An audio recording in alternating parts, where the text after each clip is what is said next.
Sometimes pretending becomes so real, it starts to hurt. In tonight's chapter, the tension sharpens as Geet and Maan face the fallout of a staged relationship turned public spectacle. Engagements are broken, hearts are questioned, and Daadi Ma drops a bombshell: marriage. Will Geet be able to keep pretending, or is she slowly sinking into something deeper? Dive into Chapter 7, where family pride, old wounds, and silent promises tangle in unexpected ways. Welcome to the Velvet Story, where every heartbeat has a tale. Let's unveil what happens when lies start to feel like the truth. Chapter 7. Pretend. Geet had mentally prepared herself for everything that was to come. Maan's father was furious, but somewhere deep down, he knew they were wrong to force Maan. Still, they tried to compel him. His mother, on the other hand, felt deeply ashamed. She had made a promise that she would convince everyone, and now Maan's open defiance had humiliated her in front of her friend. "Maan, you can't do this," his mother tried to bring some sense into him. Besides, she is a married woman. Geet clenched her jaw. She honestly hated this outdated mindset. When it came to men, they were allowed countless mistakes, even multiple marriages, but when it came to a woman, the standards were always different. She wasn't raising questions about anyone's character, but old philosophies like these made her blood boil. Maan's mother wanted a perfect girl for her son, even though he was far from perfect himself. Maybe a flirt, maybe not a virgin boy, but the girl had to be flawless. "Look, we're all mature enough to understand that separating lovers only leads to the destruction of any newly built relationship." Daadi spoke with clarity, but Daadi Ma. Sameera tried to plead. "Sameera, we already forced him once. The result is in front of you. And you still want to marry him?" "Strange, I think Ma is right," Maan's father agreed, although his tone held suspicion. "I think Ma is right," Maan's father agreed, although his tone held suspicion. Maan smirked, watching the pieces fall exactly where he wanted. His plan had worked. "I don't like that girl or woman," Maan's mother hissed. "Feeling is mutual, Mrs. Khurana," Geet said calmly, her tone cold enough to silence the elder woman. Normally, Maan would strangle anyone who raised a finger against his family, but this situation was different. "Prema, behave," Daadi snapped at her daughter-in-law. "Look, Mr. and Mrs. Shah, the situation is quite clear. You're both mature individuals. Decide wisely." Daadi Ma addressed the guests with diplomacy. "You're right, Mrs. Khurana. And I don't want our relationship to end because of our children's stupidity." "For sure," Daadi nodded. "But Dad." Sameera cried. "Sameera, can you stop being stubborn? I've had enough of you and your mother," her father scolded. "Mr. Shah, please don't do that. It's our fault." Maan's mother tried to control the damage. "Yes," he replied curtly. "Okay, we're leaving," Mr. Shah declared. "Okay," Maan said without protest. "But..."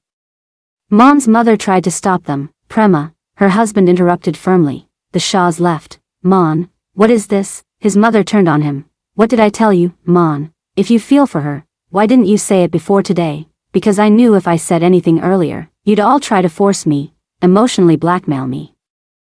Am I right? I won't accept her as my daughter-in-law," his mother snapped. "Prema, can we discuss this later?" His father intervened. "I will accept her, if it is my mom's wish," Daadi said softly. Geet felt a pang of guilt twist inside her.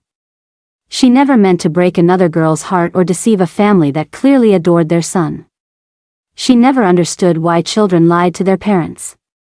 Parents were their well-wishers, not their enemies. But people rarely saw that. "I love you, Daadi." "Then let me fix your marriage," Daadi smiled. Geet's face paled. Her head started spinning. "Marriage? Where did that come from, Daadi? Why so rushed?" Maan asked cautiously. "Because I want to see my great-grandchild before I take my last breath." "Daadi, stop talking nonsense," he tried to joke. Geet felt suffocated. The walls were closing in, and Daadi's sharp eyes caught onto it. She wanted to trap her grandson, but honestly, she wouldn't have minded whichever girl he liked. "Maan, I want to see you married." "Fine, fine?" Geet screamed, glaring at Maan. Dev and Annie exchanged amused looks, their smirks growing. "Fine. I mean, I want to talk to Mr. Maan, alone." Geet said hastily. "Of course, Beta," Daadi smiled. Geet dragged Maan aside. "What the hell is this? You're saying it like I planned this." Maan smirked. Look, Mr. Khurana, don't drag me into this, you can't back out, Geet, else, the consequences won't be good. My family trapped me, now I can't back out, oh really? Use that devil mind of yours to get us out of this. My devil mind doesn't see a problem here. He grinned. Yeah, it's your plan. She narrowed her eyes. Nope, Geet. He smirked again. I'm going.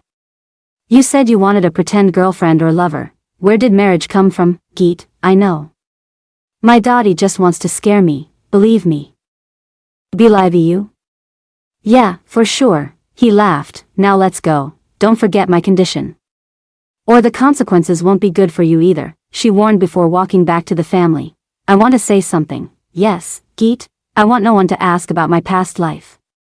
And I want my son to be accepted. For the time being, we are interested in each other, Geet said bluntly. Everyone was stunned by her directness. The fact that she said for the time being threw them off. They had never come across such a bold girl. Look at what she said. She's not the right person either. But she's Maan's choice. We can't object, Savitri said. We're fine, Beta, Daadi Ma assured her. She could sense this girl was different, maybe even dangerous. Beware, Geet, her instincts warned. Mom, can we talk some other time? Right now, let's figure out how to cancel the party. What's the need? Means, everyone is already here for an engagement. Whether it's Sameera or Geet. I'm not attending this party, Maan's mother said coldly. It's okay, Prema. We understand. We'll cover for you, Daadi replied, surprisingly enthusiastic. Everyone was shocked to see Daadi Ma's sudden shift. She wasn't as invested when it was Sameera. But with Geet, it was different.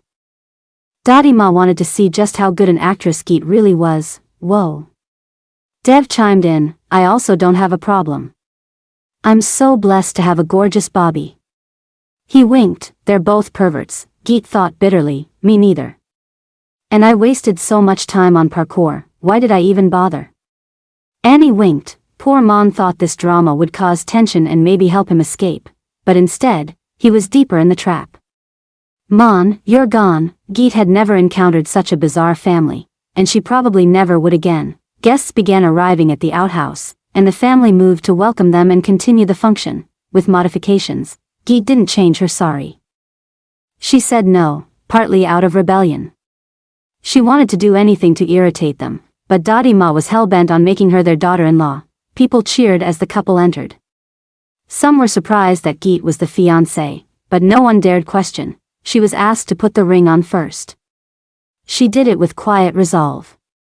She knew she had made a grave mistake, and now she was paying for it. Maan slipped the ring on her finger, and kissed her hand. She shot him a killer glare. Mr. Khurana, don't act smart. Don't breach any condition or, what did I do? You kissed me. Nope, then what was that? She pointed at her ring hand, referencing his aftermath act. You said maintain one-hand distance. Yes, I maintained that, see? He pointed at the space between their seats, and you didn't put any condition that I couldn't kiss you while fulfilling your condition. Now onwards, don't kiss me either, she snapped. Add that to the list of conditions while we're pretending. He smirked. As Maan smirks and Geet adds another condition to their growing list of fake love rules, one thing becomes crystal clear, they're both pretending. But the heart doesn't lie for long. What did you feel about tonight's twist? Is this only the beginning of something more dangerous, or something more beautiful? Don't forget to like, subscribe, and hit the bell icon for the next chapter of Pretend, only on the Velvet Story, because love never comes easy, especially when it's fake.